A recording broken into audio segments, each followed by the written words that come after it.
Muy buenas noches, mi nombre es Steven Morales, soy uno de los pastores aquí y es un gozo verlos aquí esta noche para hablar de este tema tan importante. Mi abuelo se llama Garrett Buni. No es un nombre muy guatemalteco porque él no es guatemalteco. Él nació en un pueblo que se llama Harlingen, en una región que se llama Friesland, en el país de Holanda. Él es holandés.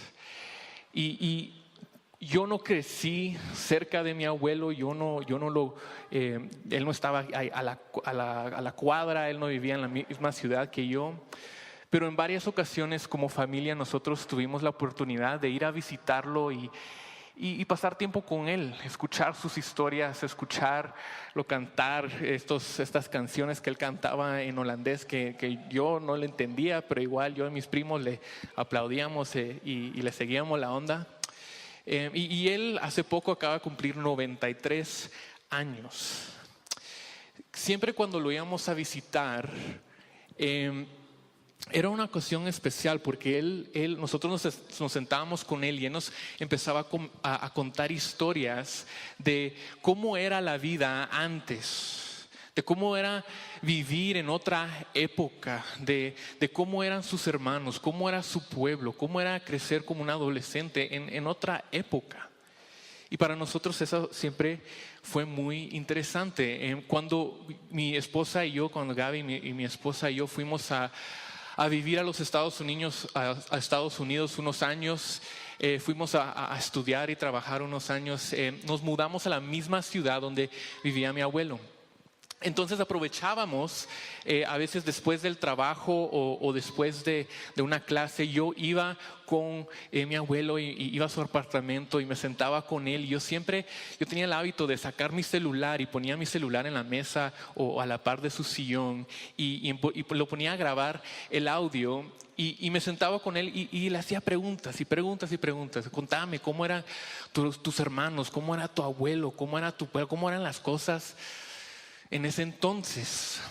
Y él me contaba tantas diferentes historias, cosas que en estos días uno no entendería. Y una de las historias más fascinantes e impactantes que he escuchado en mi vida es la historia de cómo mi abuelo llegó a conocer a Cristo. Verán, mi abuelo era un adolescente, él creció durante la Segunda Guerra Mundial. Entonces él no era... cuando él era un adolescente, los nazis invadieron a Holanda y él no era judío, él no era cristiano, pero él no tenía que serlo para saber que eso era incorrecto, que lo que estaban haciendo los alemanes era malvado. Entonces él, siendo adolescente, junto con su hermano, se unió a lo que llamaban la resistencia clandestina de Holanda, y básicamente era un grupo de personas que ayudaban a los judíos o a las otras personas que estaban siendo perseguidas por los nazis. Ellos los ayudaban a escaparse, a esconderse, a cruzar la frontera a otros países que aún no habían sido invadidos por los nazis. Entonces escuchar alguna de esas historias es increíble. Escuchar por lo que pasó mi abuelo. Él me contó de la vez que él estaba con su hermano en su casa y alguien vino para advertirles que los nazis habían descubierto que él y su hermano que formaban parte de la resistencia clandestina holandesa. Entonces ellos rápidamente tenían que formar algún plan para escaparse, para ir a otra ciudad y escaparse de los nazis. Y no podían pensar en un mejor plan que agarrar la ropa de su mamá y de sus hermanas y vestirse como mujeres, o sea, el vestido, las medias, hasta con peluca y el pañuelo y el pintalabios y todo, y se vistieron como mujeres, se subieron a sus bicis y fueron a la estación del tren. Cuando llegaron a la estación del tren, compraron su boleto del tren, se subieron al tren, y ¿quién van a creer que estuvo ahí? Que el mismo, no sé si era coronel o lo que sea, pero el oficial alemán nazi que los estaba buscando estaba sentado justo enfrente de ellos.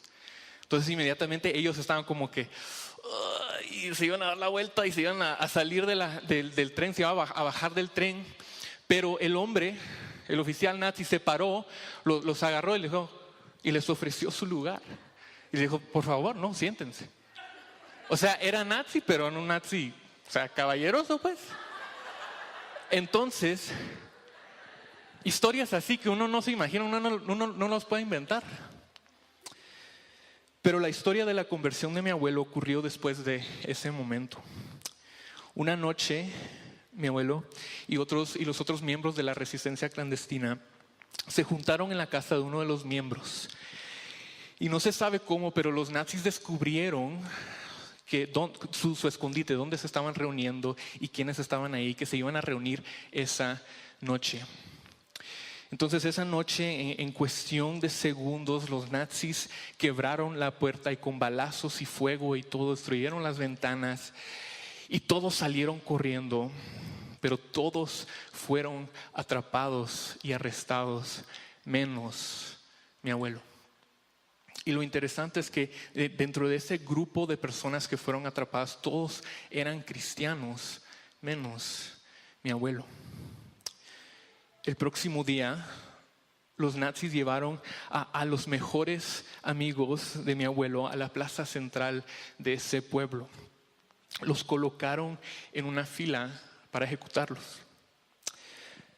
Pero antes de levantar sus rifles, el nazi encargado, el oficial encargado, les preguntó si tenían alguna última palabra, algo que decir antes de morir.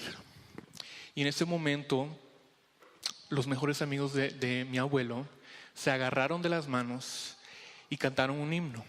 Creo que era Sublime Gracia. Cantaron ese himno una última vez. Y cuando terminaron de cantar, los soldados, el oficial dio la orden y fueron ejecutados delante de la multitud, delante de todas las personas del pueblo y delante de mi abuelo, quien estaba escondido entre ellas. Ese fue el momento en que Dios abrió los ojos de mi abuelo. Y después de la guerra, él sintió el llamado al ministerio. Él fue al seminario, se casó con mi abuela y eventualmente se hizo ministro y misionero a los Estados Unidos, donde él sirvió por décadas a personas judías o de trasfondo judío, compartiéndole las buenas noticias de Jesús.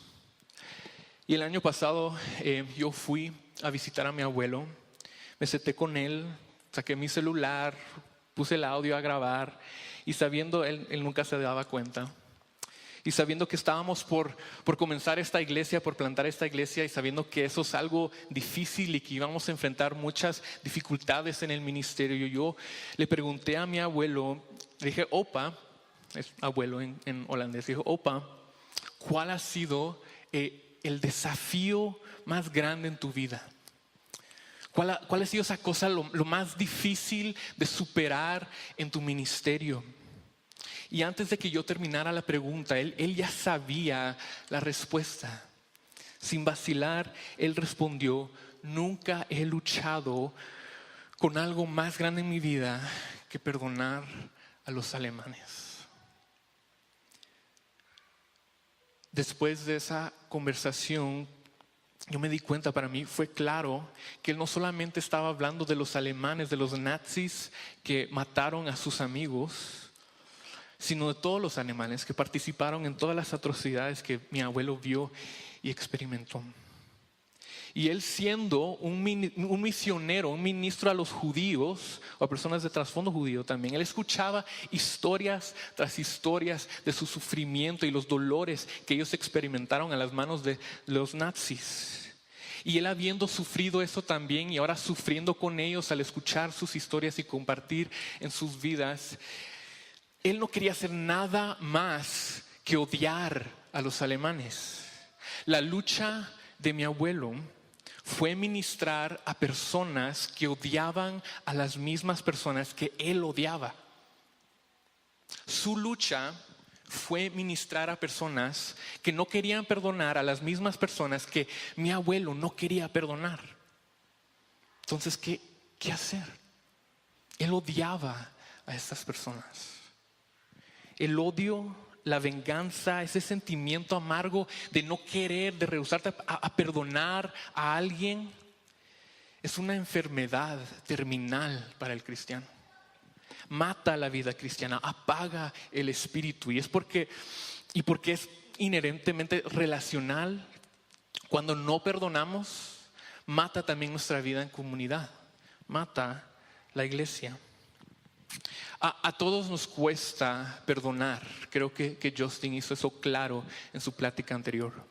Y no tienes que tener una historia como la de mi abuelo para aceptar, para reconocer que sí has sufrido. El pecado y el dolor puede tomar varias diferentes formas. Alguien se burló de ti, alguien se aprovechó de ti, alguien se olvidó de ti. Una relación puede romperse tan fácil en un breve intercambio de palabras. Cada relación creada por Dios puede ser tan fácilmente quebrada en un mundo caído. Puede ser un padre ausente, puede ser un hijo irrespetuoso, rebelde. Puede ser un amigo que por causa del pecado se vuelve un enemigo. Cuando alguien peca contra ti, tú sientes esa punzada, ese dolor, ese conflicto interno que no te permite pensar en ninguna otra cosa más y no importa qué haces, pero siempre regresas a eso y estás triste o estás enojado o es una combinación explosiva de ambas cosas. Estás sintiendo la deuda del pecado. Es algo que Justin mencionó, que la naturaleza del pecado, la consecuencia del pecado, muchas veces en las escrituras se describe como una deuda. Cristo hace eso cuando le está enseñando a sus discípulos a orar. Él dice, y perdónanos nuestras deudas, como también nosotros hemos perdonado a nuestros deudores. En la parábola de los deudores en Mateo 18, Cristo literalmente llama a los dos pecadores en la historia dos deudores. Y tiene sentido, ¿no? Tiene sentido. ¿O acaso no has sentido cuando alguien peca contra ti que ahora esa persona te debe algo? Esa persona te ha quitado algo y ahora debe pagar el precio. Eso es la deuda del pecado. ¿Y tú cómo respondes usualmente? Los tratas mal, los desprecias, hablas mal de ellos detrás de sus espaldas con otras personas. Tú esperas tú quieres que ellos sufran de la misma manera que tú sufriste o peor. Hay un sentimiento de deuda ahí porque tú quieres que ellos paguen el precio de su pecado. Y no sé de ustedes, pero a mí me cuesta perdonar. Y eso tiene sentido cuando entendemos que el pecado cometido, cada vez que cometemos un pecado nos estamos endeudando más. Porque y si el pecado es una deuda, perdonar debe significar que el que pecó contra ti no va a pagar, no va a ser el que paga esa deuda, sino que tú vas a pagar la deuda tú mismo. Tim Keller lo explica, usa la siguiente imagen para explicarlo, este concepto del pecado como una deuda. Y Justin mencionó esto un poquito. Y él dice, pensemos en cómo funciona la deuda monetaria. Si un amigo entra a mi casa y quiebra mi lámpara, y esa lámpara cuesta $50, entonces el acto de quebrar la lámpara incurre en una deuda de $50. Y si yo dejo que él lo pague, entonces, ¿qué pasa? Yo tengo mi lámpara y él pierde $50. Pero si yo lo perdono por lo que él hizo, la deuda no desaparece. Cuando yo lo perdono, yo absorbo el costo y el pago de la lámpara. O yo voy a pagar $50 para conseguir una lámpara nueva, o no habrá luz en ese cuarto. Perdonar significa cancelar la deuda o absorber el costo tú mismo. Alguien siempre va a pagar la deuda del pecado. Como Tim Keller lo describe, el perdón es una forma de sufrimiento voluntario. Nosotros voluntariamente estamos diciendo que vamos a sufrir, que vamos a pagar la deuda, que ya no voy a tener mi lámpara o voy a tener que pagar desde mi propia billetera para comprar una nueva. Alguien va a sufrir, y el perdón es decir que tú vas a sufrir. Cada vez que alguien peca contra ti, tienes dos opciones: o puedes hacer que el pecador, el culpable, sufra y pague el precio, o puedes pagar la deuda tú mismo. Entonces, ¿cómo se siente esto? ¿Cómo se mira el perdonar? ¿Cómo se mira esto en la vida real? Pues perdonar significa que nos rehusamos a herir a la persona que pecó contra nosotros. Decimos no a la venganza. No somos fríos ni distantes con ellos. No los hacemos sentir como que nos deben algo. No vamos a esparcir chismes acerca de ellos. No vamos a hablar acerca de ellos. No vamos a decir te perdono y después voy a hablar con fulano de todas las cosas que él hizo contra mí.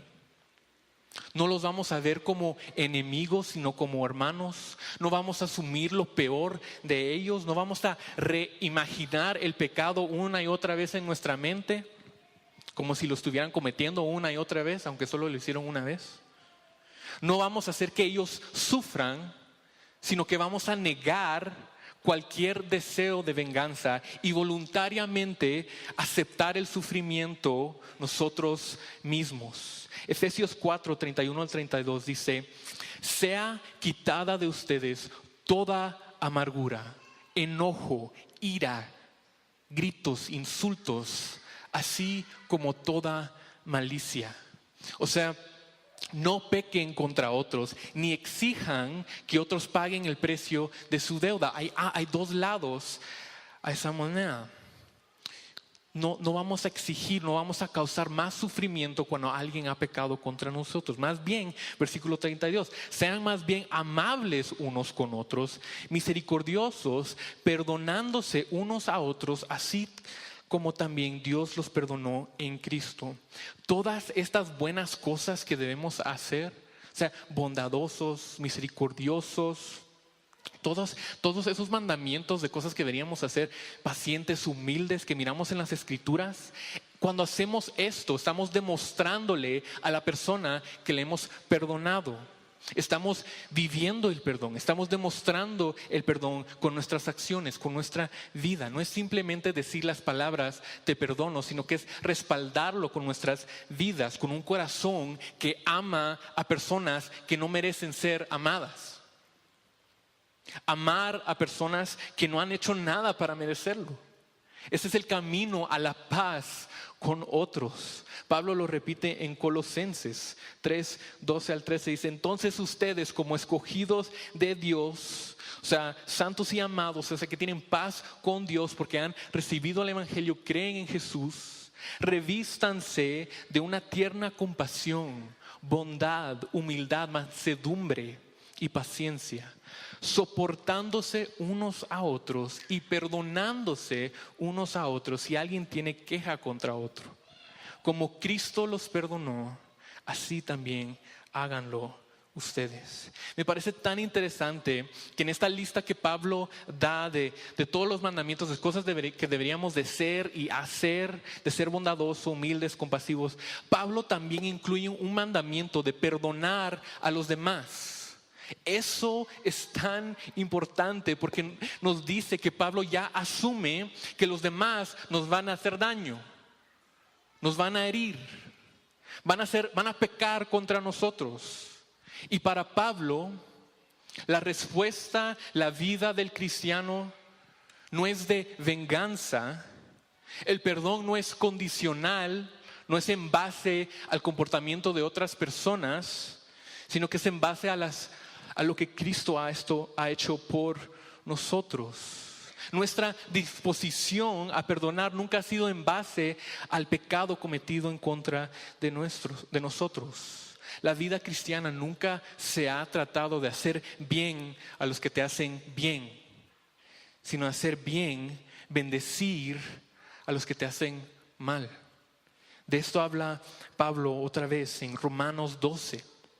En los versículos 9 al 10 dice: el amor sea sin hipocresía, aborreciendo lo malo, aplicándose a lo bueno, sean afectuosos unos con otros, con amor fraternal, con honra, dándose preferencia unos a otros. Nuevamente, no es condicional sobre el comportamiento de otras personas. No es porque este te trató bien, ahora los puedes tratar bien de regreso. Es con todos. Romanos 12:14, un poquito más adelante: bendigan a los que los persiguen, bendigan y no maldigan. Y 17 al 18, nunca paguen a nadie mal por mal. Si alguien te trata mal, tu lugar no es tratarlo mal de regreso. Respeten lo bueno delante de todos los hombres. Si es posible, en cuanto de ustedes dependa, estén en paz con todos los hombres. Ese es el camino a la paz con otros. El perdón, someterte al sufrimiento, es un sufrimiento voluntario. El decidir pagar el precio tú mismo, y no vas a exigir venganza ni justicia, sino que tú les vas a cancelar la deuda al que pecó contra ti. Ese es el camino a la paz. No es que ahora no vas a encontrar paz cuando el mundo gira alrededor de ti y tú justicia todo lo que tú quieres, sino que es cuando te humillas y reconoces que no se trata de ti y que tú te tienes que someter voluntariamente al pagar ese precio por los demás. Ahora, ¿qué necesitamos para poder hacer eso? ¿Cómo es eso posible? ¿Qué necesito para poder perdonar? Hay una razón por la que vimos paz con Dios primero y después paz con otros. La segunda es imposible sin la primera. No podemos tener paz con otros sin tener primero paz con Dios. Y de hecho es porque tenemos paz con Dios en Cristo, en el Evangelio, que ahora podemos dar la vuelta y tener paz con nuestros hermanos también. La marca de cada cristiano y todo lo que hace en su vida es Cristo. Y esto es particularmente cierto en el caso del perdón. Regresemos a Colosenses 3:13, ¿verdad? Dice: como Cristo los perdonó, así también háganlo ustedes. Paz con otros es imposible sin paz con Dios. Es imposible perdonar completa y absolutamente de una manera totalmente desinteresada sin entender el perdón que has recibido en Jesús. O sea, es tan interesante, es un fenómeno en el cual yo participé por tantos años y que ahora no me sorprende, pero me quiebra el corazón cuando miro esto. Hay tantas personas que corren a Jesús, que corren a la cruz, que dicen que creen en el Evangelio y corren al Evangelio, pero solamente para recibir. O sea, van a Jesús y es sí, gracia, sí, misericordia, sí, salvación, sí, bendiciones. Pero luego se dan la vuelta y ¿cómo tratan a los demás? Exigen perfección, demandan perfección de los demás. Y de esto se trata la parábola de los dos deudores, ¿verdad? Un hombre es perdonado, su deuda es cancelada. Pero ¿qué hace cuando este otro hombre se presenta que le debía una pequeña deuda? Lo tira al bote. Él felizmente recibe gracia, pero no lo muestra. Él felizmente recibe el perdón de Dios y gracias a Dios y gloria a Dios, pero se da la vuelta y no refleja ese perdón que él recibió de Dios con los demás. O en el caso de la parábola del rey, con los demás. Incluso como cristianos es nuestra naturaleza alabar la gracia de Dios hacia nosotros y luego dar la vuelta y demandar justicia y condenación sobre las personas que nos hacen mal.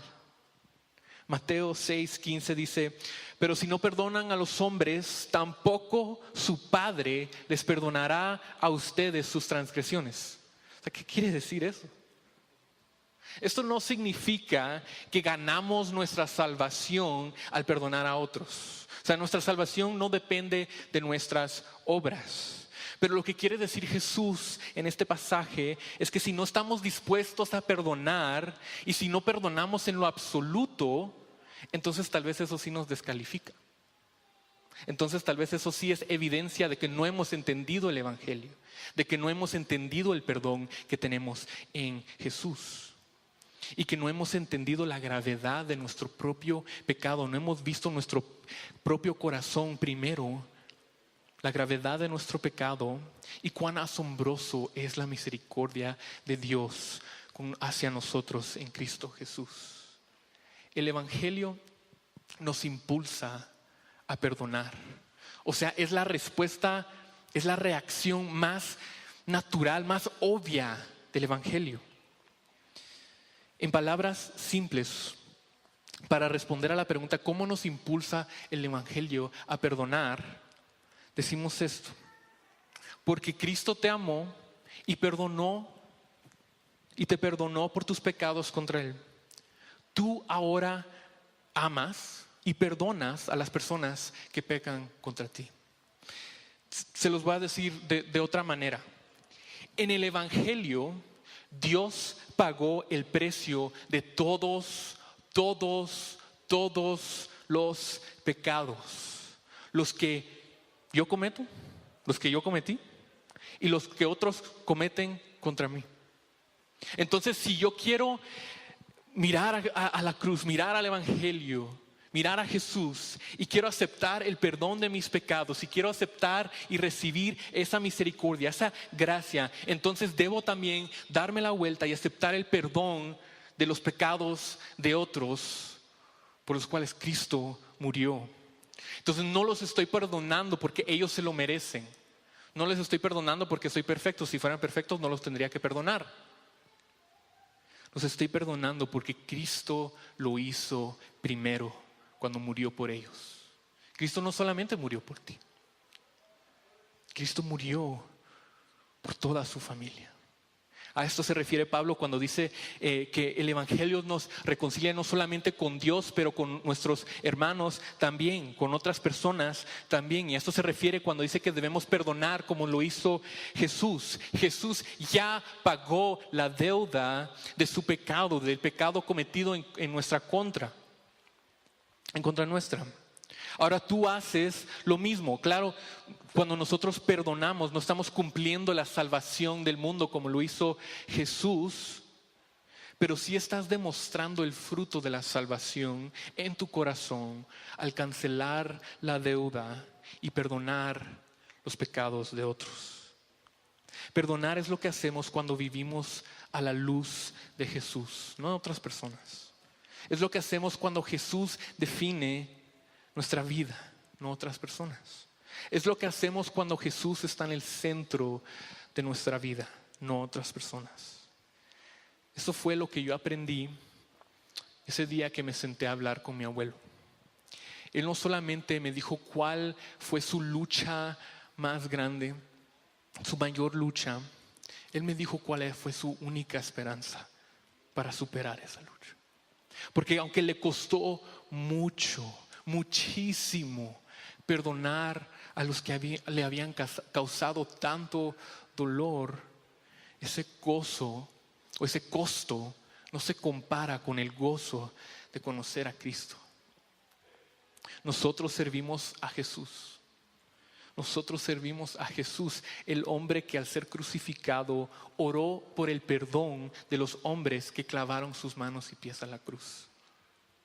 Paz con Dios es posible solamente a través de Cristo, y paz con otros es posible porque tenemos a Cristo. Oremos. Señor, todos tenemos un problema con el perdón. Todos luchamos con entender nuestra identidad como hijos perdonados en Cristo. Y todos luchamos con demostrar esa identidad, demostrar ese corazón perdonado, demostrar esa vida transformada a través de nuestras relaciones con los demás. Y no importa cuál sea la relación, sea un hermano, papá, hijo, amigo, compañero de trabajo, lo que sea. A nosotros nos cuesta perdonar.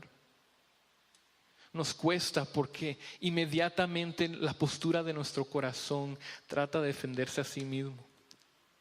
El pecado siempre oscurece, siempre nubla nuestra mente, nuestros corazones y nos hace olvidar de lo que necesitamos más que cualquier otra cosa.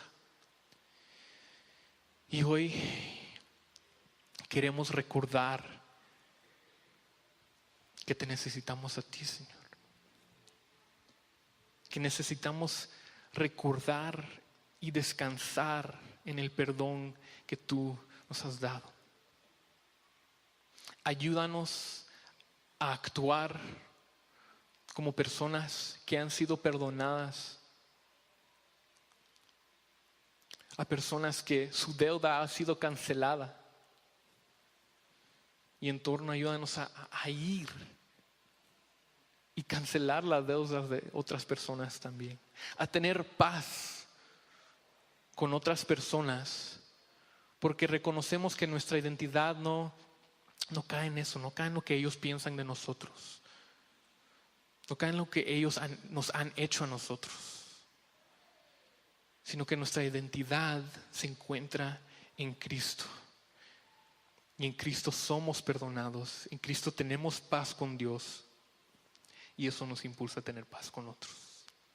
Te amamos, Señor, porque tú nos amaste primero y oramos esto en el nombre de Jesús. Amén.